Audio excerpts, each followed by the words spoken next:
It's Thursday morning July 10th. நேற்று ஒரு half days casual leave இருந்தது. சரி ஏதாவது ஒரு ஸ்வீட் பண்ணலாமே லஞ்சுக்கு அப்புறம் பண்ணது தான் இந்த லட்டு.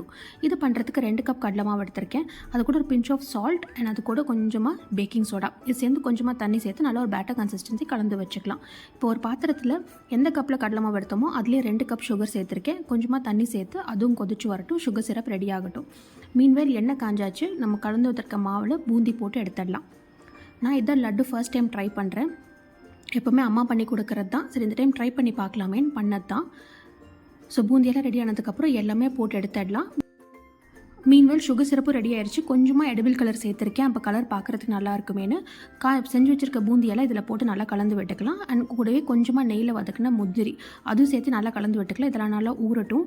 ஊறினதுக்கப்புறம் நல்லா லட்டு பிடிக்கலாம்னு நினச்சேன், பட் இப்படியே நல்லா இருக்குன்னு குழந்தைங்க சாப்பிட்டாங்க. ஸோ இப்படியே சாப்பிட்டோம்.